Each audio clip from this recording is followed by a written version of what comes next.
Yes, may God help us.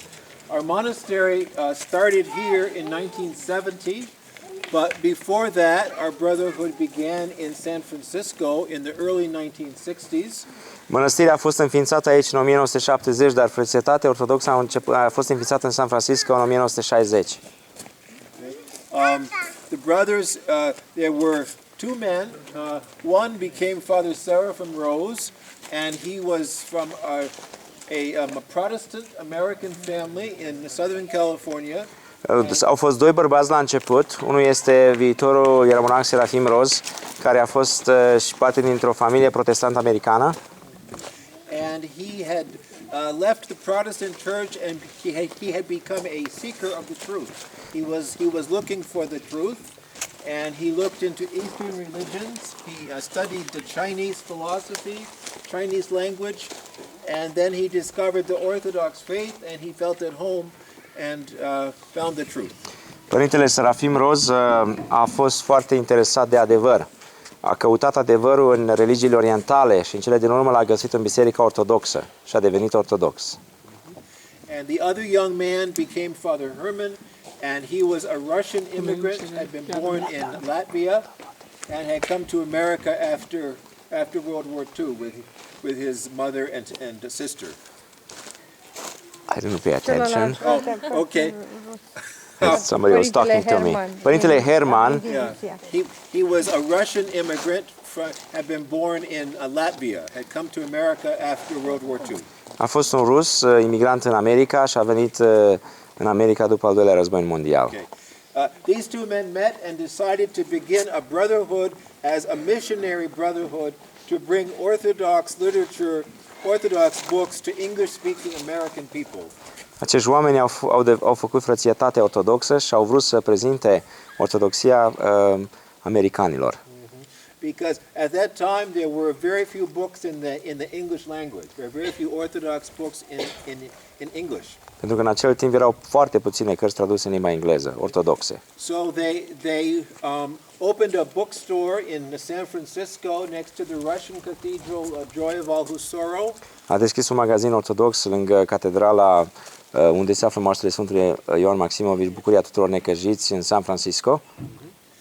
And it was the first Orthodox bookstore in America open onto the street as a public bookstore. A fost primul magazin de obiecte bisericești și de cărți bisericești deschis în America, lângă o biserică. And in the back of the store they had a printing press, and they would translate from Russian, and they began printing the magazine, the Orthodox Word that we still publish today, and they printed it by hand in the back of their store.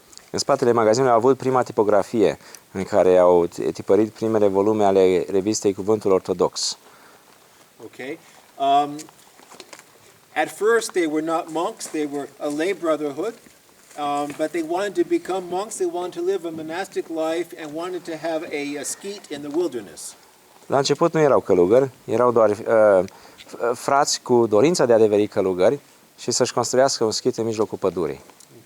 They found this land in 1967. Au descoperit acest așezământ, acest pământ în 1967. When they came here, this building in the back that has Când au venit aici, această clădire în spate, aceasta era aici.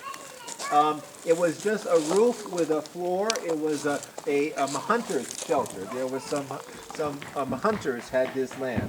A fost doar un acoperiș cu un pic de pământ fără pereți, cu o podea și era un fel de refugiu pentru vânători. So they bought the land and they put walls on that building and prepared to move here. They moved here in 1969. Au cumpărat pământul, au pus pereți și s-au mutat aici în 1969. And also before they moved here, they built the print shop, which is the building with the blue dome there and the blue awning above the door, just that center building, and they brought their printing equipment and continued printing. Înainte să se mute aici, au construit acea clădire care se vede în imagine, unde au mutat tipografia. Okay. So at first it was just those two buildings, the building here and the print shop. Deci acestea sunt și primele două clădiri care au fost construite. And in 1970, În 1970, Father Seraphim and Father Herman became monks. They were Părintele tonsured as Serafim monks. și Părintele Herman au devenit călugări. And they built a church Au in construit this spot acea biserică in the 1970s, în 1970, but that church burned in 1983. There was a dar acea fire and biserică a the ars church în burned. 1983.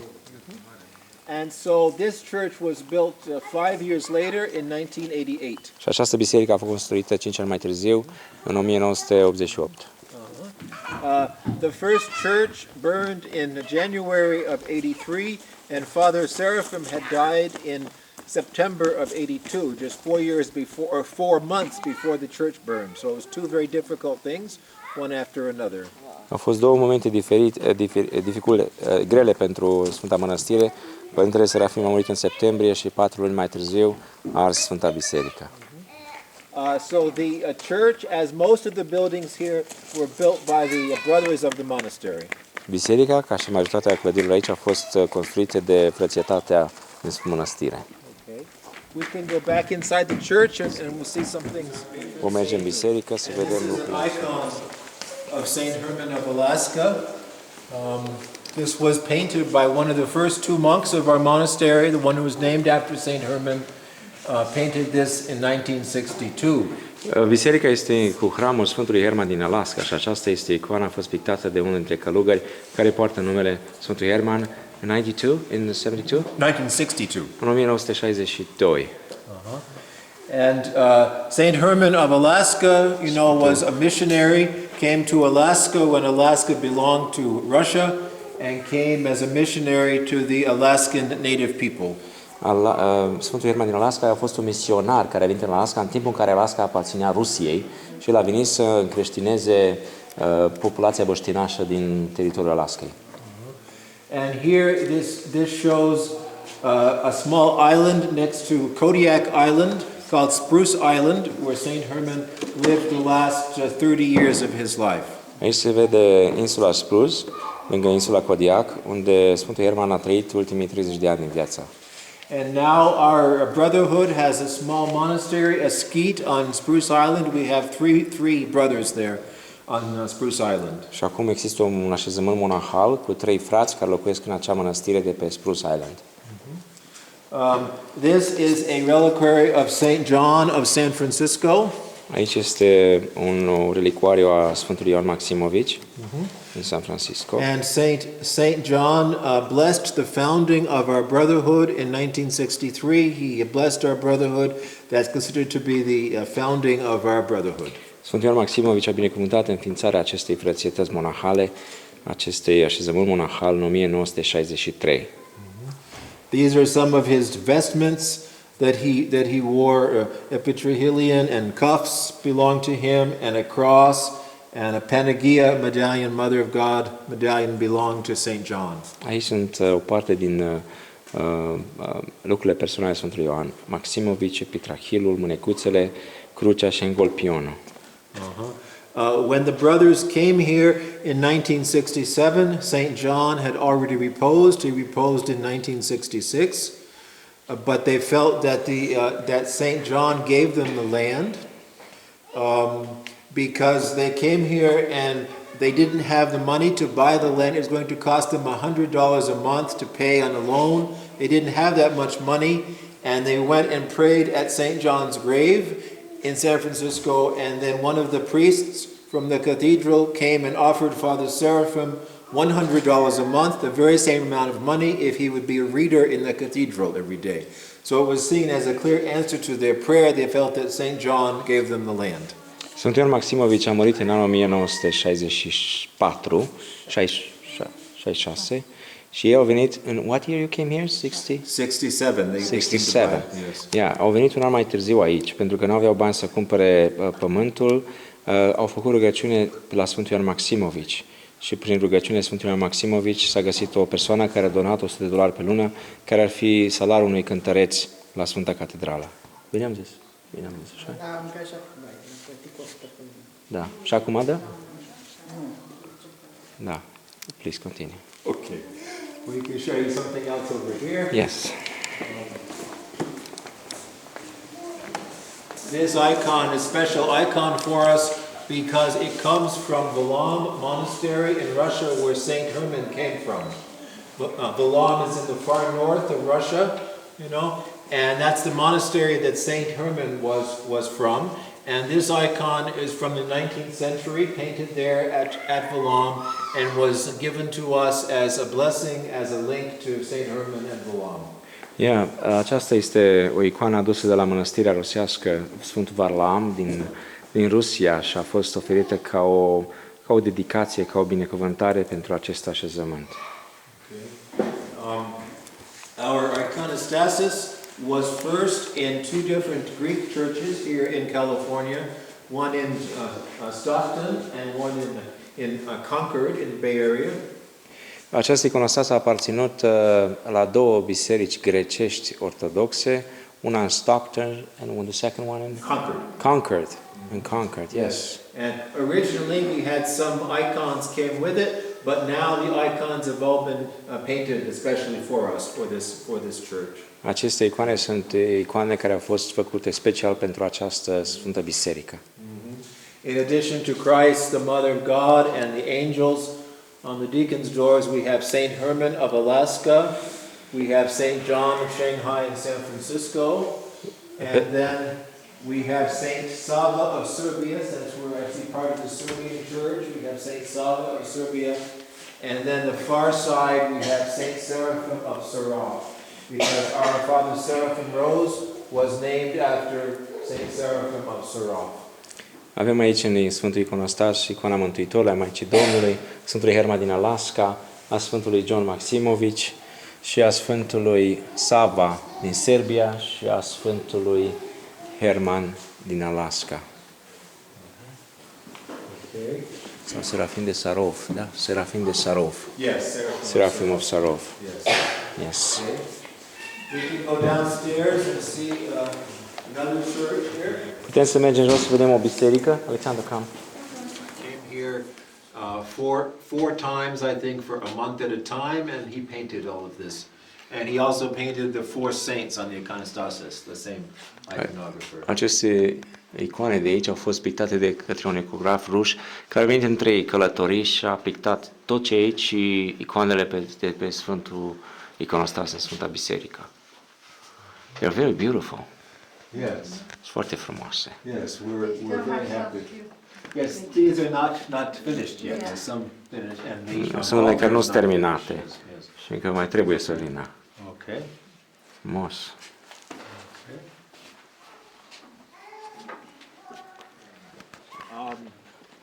Our trapeza and kitchen are about 20 years old now. They were built in the mid-1990s. Trapeza și bucătăria din 1990 are 20 de ani deja. Before that, everything was here. Înainte de aceea toate erau aici. Aici era prima trapeză. And this here was built as a reception room, a place to receive guests and offer them tea, and then sometimes guests would actually sleep in here. And it was a room dedicated to Tsar Martyr Nicholas, the last Tsar of Russia, and his family. Aceasta era casa de primire în care uneori oaspeții erau primiți pentru o cafea, uneori rămâneau peste noapte și a fost dedicată Sfântului Tsar Nikolai al Rusiei. And when the church burned in 1983, they had no church, so they turned this into a church dedicated to Tsar Martyr Nicholas, and it was the monastery church for 5 years, from 1983 to 1988. Când a ars biserica în 1983, aceasta a fost transformată într-o mică biserică dedicată Sfântului Nicolae, țarul Rusiei. So we can go in and see it's still a church. Putem intra înăuntru să vedem, e încă o biserică. We use it only once or twice a year. E folosită o dată de 2 ori pe an ca biserică. Oh, isn't that cute?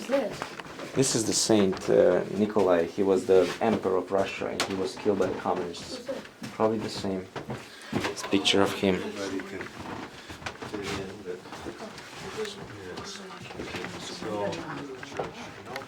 And they had even before it was a church, they had a lot of old photographs of the royal family. There's some back there. There's also some behind the door here. Aici puteți vedea o parte din fotografiile casei regale în Rusia. Yes, Da. yes. And so we have lots of icons as well as Vedeți multe photographs. icoane, This is multe fotografii. an icon of the Tsar. It's a Georgian icon from the country Georgia. There's also in the church quite a few icons from Georgia. I didn't point them out, but this is a Georgian icon of Tsar Martyr Nicholas. Aici este icoană georgiană a Sfântului Nikolai, țarul Rusiei. Okay. So now we have services here only once or twice a year, but as I said, this was the monastery church from 83 to 88. Aici avem slujbe doar o dată, 2 ori pe an, dar aceasta a fost biserica mănăstirii între 1983 și 1988. Okay? We have a serious forest fire damage, serious forest fire risk, here, and there was a serious forest fire. It was in 2008. It came very close to the monastery, just at the very top of our hill. The firefighters stopped it. It was very close. Aici există un pericol de incendiu în fiecare an, dar în 1900, what year you said? In 2008, the fire, focul s-a oprit chiar la marginea mănăstirii. Nu mai știu ce limbă vorbesc. When they first came here, there was no water on the property. There was no well. They had to go down to Platina and get water and bring it up the hill in a truck. La început nu era apă în mănăstire și aduceau mănăstirea cu tracul, cu mașina din Platina. I think it's 180 feet, something like that. Not too deep. Well, 180 feet. We have a second well now. I think it's deeper. But our main well is right O here. fântână la o adâncime de 180 de fiți și acum au apă aici, în mănăstire. Auziți, nu? Doamnele, nu știu de doamne deja. Așa. As this young man found out, the hand pump is broken. The hand pump does not work, but underground we have a pump that runs by electricity. Avem o pompă electrică And we sub have pământ solar power. și funcționăm cu energie solară. One at the top of the hill. Asta e una mai avem una mare deasupra dealului și folosim energie electrică de la soare ca să pompăm apă. Aici avem o mică grădină. Ah, cireșe. Ia uite. Înfloriți. Da. This is called the Garden of Gethsemane. Maria, Asta se numește grădina lui Ghețimani.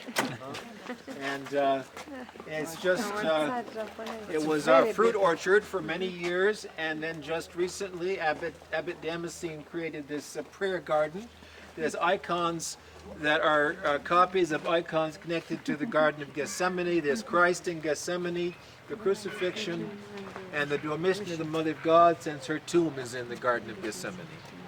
Această grădină este făcută după chipul grădina din Ghețimani, în care sunt mulți pomi fructiferi, icoane ale evenimentelor care au avut loc în grădina Ghețimani, cu Mântuitorul, cu Maica Domnului.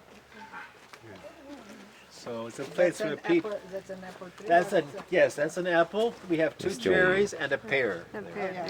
Un măr, doi cireși și un păr. So Un măr și un păr. Așa. people can sit there and pray or read or have a spiritual conversation. If you have time, you're welcome to sit there today. Dacă aveți timp, sunteți bineveniți să stați în grădină.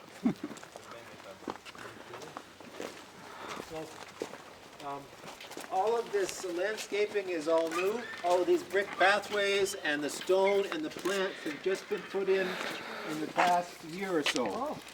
Year and a half. As you see, there's some more plants there that will be put in. It's all, and they're going to finish, I think, with the stone. And, so this is all new. Trotuarele Just și dirt before. trotuarele sunt făcute în ultimul an de zile. Înainte era doar alee de pământ. Yeah. We can go. Yes, please. This little room here was the kitchen until 1995. Just where these coats are hanging here, that was the kitchen. There was no running water in there. We had to come out here and pump water by hand and take it into the kitchen. Până în 1995 aceasta era bucătăria. Și aici nu exista apă curentă. Doar aduceau cu găleata. What do you plan to do then? Aici face o construcție. They're going to Care este make a planul aici? place where people can sit, and there's going to be an icon there of Christ's resurrection. O fi o icoană cu învierea Domnului. Platform we've had Un for loc years în care where oamenii să sometimes they'll stea. have talks or classes here. There'll be the podium there as well. But Această platformă e făcută ca lumea să stea să aibă diferite discuții sau anumite prezentări Sigur. În aer liber. în aer liber, da. Ia uite, ce e frumos acolo. Da. Între pomii așa, cum arată. asking to be buried here. He died in 1982. He was only 48 years old when he died. He was only sick for a few weeks before he died, so it was a kind of a sudden thing when he died. Very, very difficult for the monastery. When they first came here, they had chosen this spot as an outdoor church. They used to have services here in the early years of the monastery. And then when Father Seraphim died, he was buried here. His body is underground, underneath that structure there. În 1982, când părintele Serafim de la Sarol a murit, a avut doar 48 years old, yeah? 48 de ani și după o scurtă suferință de câteva săptămâni a dormit într-un Domnul. Aici a fost așezat și trupul lui se află în pământ îngropat. Da. Are only monks buried there? No, there's no other monks buried there yet. It's lay people, people that ask to be buried here. But Cimitir someday, de when the călugări monks sau die, they'll be buried. de mireni. De mireni. There are many people that want to be monks there. Sunt mulți Oh, not that many. oameni care să fie călugări, nu mulți. Sometimes people think they want to be, but then they try it out and it's too hard. Sometimes we have divine liturgy here, and that becomes the avem altar, on the altar Sfânta table. Liturghie și mormântul devine Sfânta Masă pe care se face Sfânta Liturghie. Okay. We can go through there and go to Father Seraphim's cell, which is beyond here. Okay, mergem pe lângă Sfântul Mormânt și ajungem la chilia Sfântului, a Părintelui Serafim. But now, this is where most of the monks live, is in these buildings in here. Deci, chilia Părintelui Serafim e mai încolo și în acea vreme nu era nicio chilie aici. Asta a fost construită mai târziu. So this was Father Seraphim's cell, which he built himself in 1975. Acesta este chilia Părintelui Serafim Roz, care l-a construit în 1975. They just put a new roof on it, so it changed the way it looks a little bit, but the rest of it is more or less as it was in his day. Acum au schimbat acoperișul și arată mai nouă, dar restul a fost lăsat așa cum a fost construit în vremurile de demult. Some of the wood they used, there were some old miners' cabins in Platina. Platina was a mining town in the early 20th century. There were some old cabins that they demolished and used the wood to build the cell. Lemnele folosit a fost luat de la fostele cabine miniere din Platina și a fost făcute să construiască această căbănuță. You can go in and see there's no one living here now. Puteți intra înăuntru să vedeți, nu locuiește nimeni acum. Hai să intrăm pe rând tot câte 3-4 odată, că altfel e mare înghesuială. Ies 4, intră 4, ies 4, intră 4 și să avem o oarecare rânduială. Ați zis minele din Platina, înseamnă că A fost chiar o- se scotea Platina, de aici și numele? They really extract platina from here? Yes, that Da. was why the name Platina was. They used De to aici vine mine numele de platinum. platina. And also a gold they used to Și au mine. găsit și aur aici. Da. Platina e la fel de prețioasă. Da. Puteți să vedeți patul părintelui dacă intrați înăuntru, ca la majoritatea marilor nevoitori ortodoxiei, nu există un pat cu nimic moale, doar scândură. Și dacă vă uitați printre scândurile astea, nu există pere dublu, ci asta e tot ce vedeți, asta e peretele. Și iarna știu că era așa de frig și uneori nu își făcea nici foc, ca să, cum zicea Părintele Arsenie Boca, să ne învățăm cu fricul și cu foamea. Și era un mare nevoitor și zic mulți că din cauza asta crede că s-a și îmbolnăvit. Deci să facem așa, fraților, intrăm înăuntru, stăm 30 de secunde și intră următorii. Ne uităm, facem poze și să intrăm pe toți, să intrăm toți pe rând. deers are very close to Father Seraphim? Yes, he had a deer that he would feed. I think would come around and yes, we have a lot of deer here now. Sunt multe căprioare aici și a fost o căprioară care era foarte apropiată de Părintele Serafim. But Father Seraphim had one in particular that he was like a friend with. Yes. He was close to, think I? Yes. You know, Saint Seraphim with a A bear, little bit. Yes. Saint John with a dove. Yeah. Erau căprioare aici. Acum? Este acolo în spate era. Acum ați văzut? Chiar n-am văzut toată căprioară să stea așa ca un Dar până cățel am venit pe în pași, burtă. am filmat de 2 ori. Pe marginea drumului stăteau, vreo 5-6. Da? Somebody said there was a deer right here, right now. Oh, yeah, I'm not surprised. It was laying down. Yes, sometimes they're laying Stătea down. pe burtă ca pe un cățel.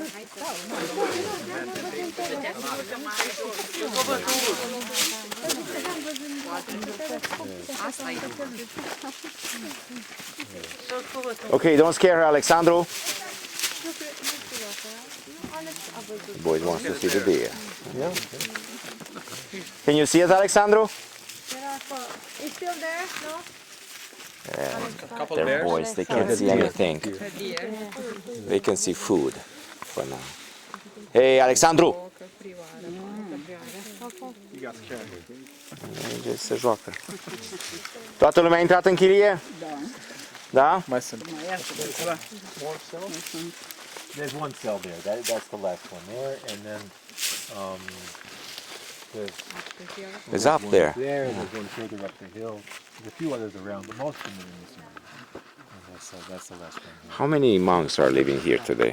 We have 13 brothers now. 13 brothers. 14 or 4 are novices, and the other 9 are monks. How many priests are here? Just 2. 2 priests. Father Paisius and Father Damascene, who's not here today, the abbot. Yeah. There's only 2 priests. Doi preoți. There's a place across the road. Am întrebat câți sunt. O zis că sunt 13 viețuitori, 4 frați și 9 monahi și 2 preoți din cei 9 monahi. Tiparniță.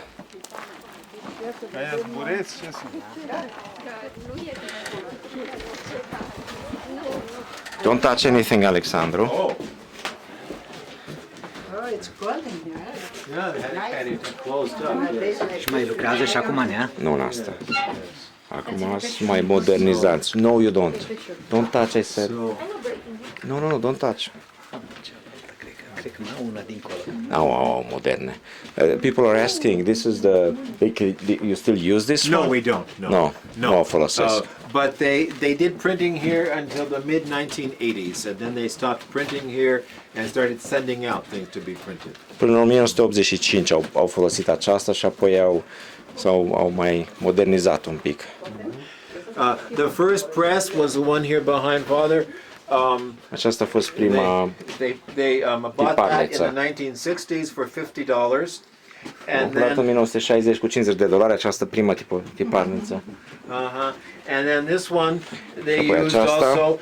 This one required a generator. They had to have electricity for this, so they had a generator to run this. Asta funcționează cu curent electric și au avut un generator pentru aceasta. And here you see there's these drawers. Și aici sunt aceste sertare. Each of the drawers has a different font, a different size of type, a different style of. Acestea au litere pe diferite stiluri. And then in each compartment it's a different letter. They are made from what? From wood or from metal? These lead, I think. LED. Lead. Cred că e din plumb făcut, da. And so they would take each letter separately and place it, and then they would print. Puneau literă cu literă cuvintele și apoi le printau. Okay, put it back. Destul de greu. Da. Destul de greu. Destul de greu, da. Câte litere? They would use a frame like this, Până zeci de ori să le pui destul de Da. greu. and you could do 2 pages Alexandru, of the come here. magazine. You know, you would take each letter separately, and then if they had photographs, they had these blocks made. You can see there's a photograph. We have to look just in the right light, and they put the photograph in, and then put it in print. Era această fotografie, asta era o ramă în care puneau literele și formau cuvintele în rama aceasta și apoi o așezau cu totul la printat. Aceasta este Here, this is from 1974. Asta e din 1974. You can see this was hand Și aici printed. poți vedea că au fost And tipărite then- cu mâna. This was the sepulcher of Saint John Maximovich in San Asta este, Francisco. yes, I know we've been there. Yes, yes. And so this was a color photograph. They glued it in by hand. See, they took glue in each issue and glued it in. A fost o fotografie coloră care au lipit-o în această carte printată manual. Yes. So they were mostly printing the Orthodox Word, the magazine in those years, but they also started printing a few books like this one on Saint Paisius Velichkovsky. Velichkovsky. Yes, and so this was printed in 1976. It was printed here. And then they also started printing. Această carte a părințilui Velichkovsky, știți că e de la Neamț, Sfântul Paisie, de la Neamț, de la Mănăstirea Românească. A fost printată în 1976, 76 you said, yes? Yes, A fost printată manual, pagină cu pagină. yes. And this, our St. Herman calendar we publish every year. It was originally, they would print by hand here. Deci este calendarul Sfântului Herman, printată în vechime manual, Every letter they like put. Yes, originally they Au would do pus every letter separately. literă cu literă. Yes, yes. But now, as I said, Acum? we send things out and we have computers. We use computers. Acum folosim computere, We do have an office that's 2.5 Avem un birou. miles away from here, where we have a telephone. avem un mic birou unde avem and telefon, we internet have, computers and the internet, and we send it over the internet to și le trimitem prin internet să fie printate. So, publishing is our main work as far as what we do. We have a number of books that we publish, Publicăm as well cărți, as avem un număr de cărți pe care le publicăm în magazine fiecare Orthodox an. Word. We În still primul rând publish. magazinul nostru pe care îl publicăm în fiecare lună. Okay. And we can show you the bookstore where we have our own books as well as other things. Putem să vă arătăm magazinul bisericesc unde avem cărțile noastre și alte cărți.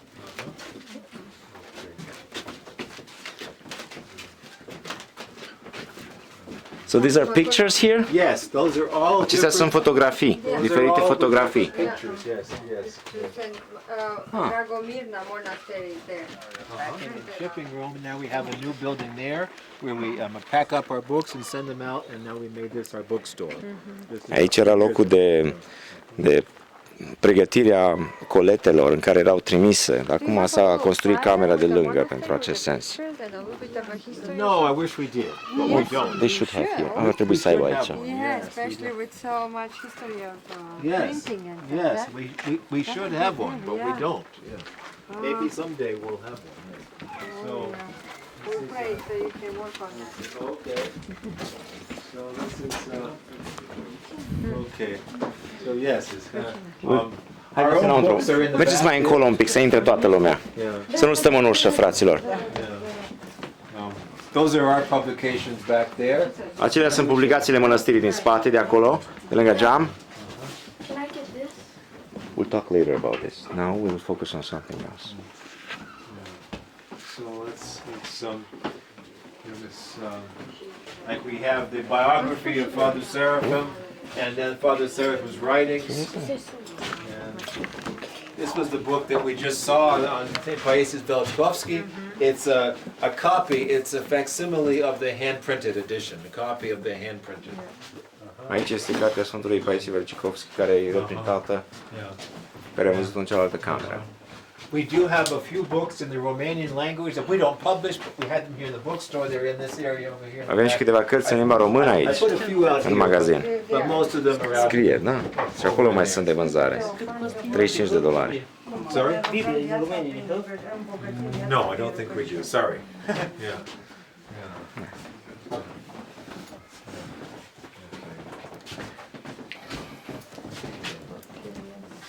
If anybody's thirsty, there's some cups and there's some water here if anybody wants some. Dacă vreți apă, este acolo o cană cu apă.